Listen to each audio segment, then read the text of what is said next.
success to prove that any idiot could learn quantum mechanics or energetic geometry, or to try to make the whole world work for all humanity, and that any idiot can do it. I was kind of the little idiot guinea pig B, he called me, which he was considered guinea pig A, and sometimes he would talk to me on the front row, because I always sat on the front row. When Ann Fuller, she traveled with him a lot. I became really part of the kind of casual interaction. I never tried to get too personal, but he let me into his life, and I traded the audio tapes for him. We had a deal, and it was really quite fun, and I'm amazed that I got away with doing it.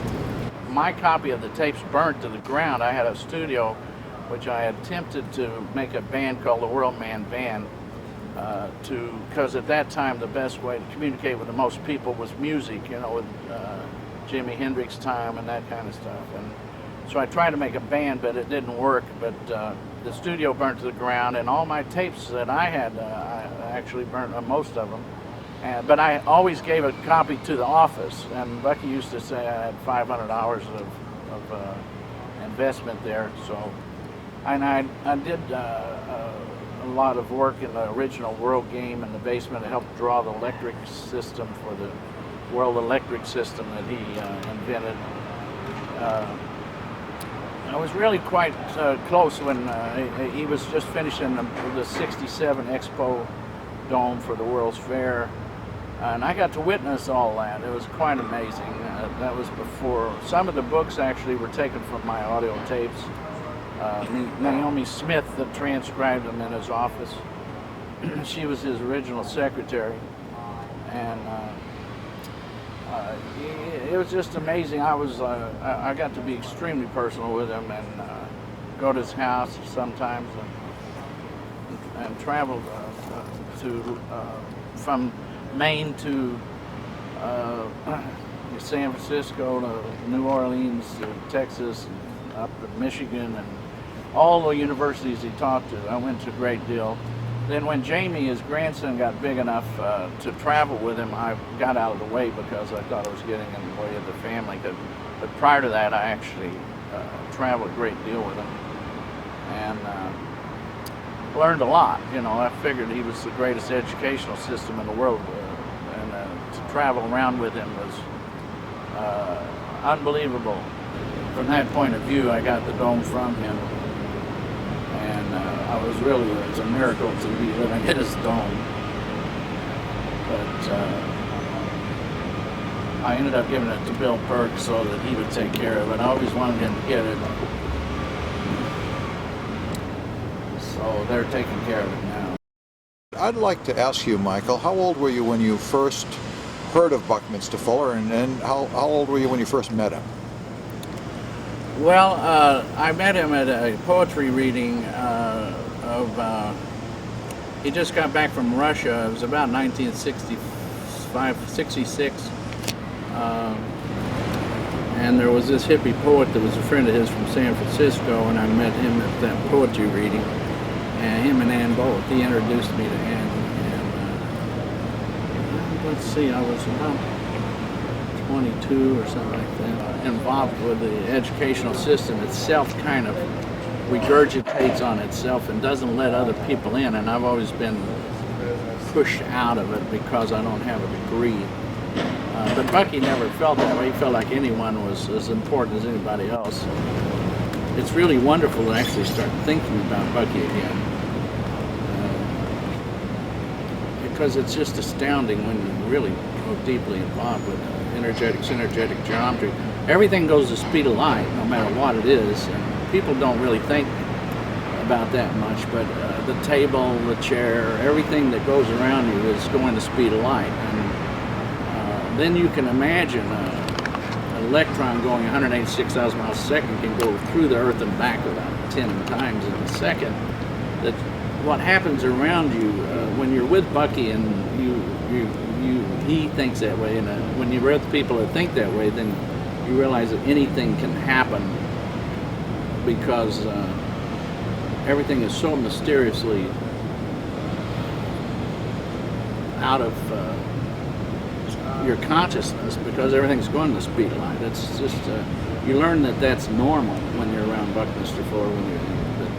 And becoming a scientist is so important, and people just don't realize that what science really is. It's an extremely exciting attitude about life, learning by experience.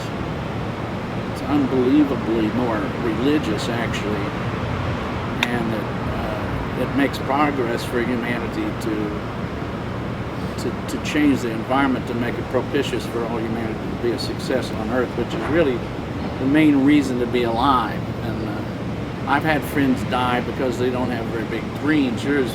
You'll stay alive if you have a bigger dream, and really everyone should obtain the dream to try to help humanity become a success on Earth, because it makes you stay alive. That a lot of people just give up, but there's times I could have given up, but I say, well, I owe Bucky a little bit there, so it's really important to try to stay alive for everybody in the world to be a success. This house, but I spent over $100 grand on that house, keeping it up for 27 years. And the house was a plywood dome. I think it was a 39-foot diameter. Had heating in the floor, radiant heat in the floor. But it was really exciting to live in. Had a great garden with a fountain. He used to sit out by the fountain. When he lived there, I actually went and sat in the back with him once. It was a beautiful place. Had a redwood fence, so it rotted. It was. It's always good to make a cement fences, and I've learned, but it's really hard to keep up the fence. But the dome itself was really a wonderful design.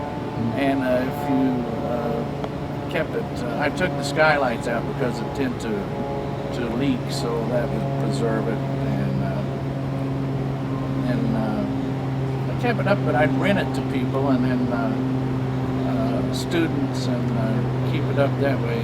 Did you ever travel overseas with Buckminster Fuller?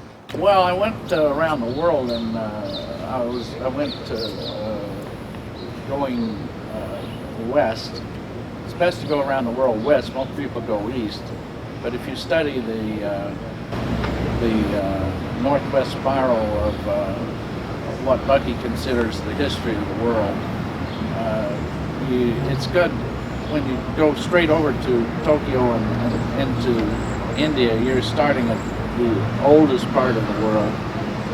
Of course, Africa is when it really started, and it came across the mountains split. Some people went on one side of the mountain, one on the beach, but you get the history of the world unfolds in front of you from the largest past to the most prominent, to where you finally get to California. But I went around the world that way, and I was going to meet him in London, in New Delhi, India. He was going to do the Nehru lecture, or he did the Nehru lecture, but I was going to meet him there, and then a war broke out, so I was stuck in a war.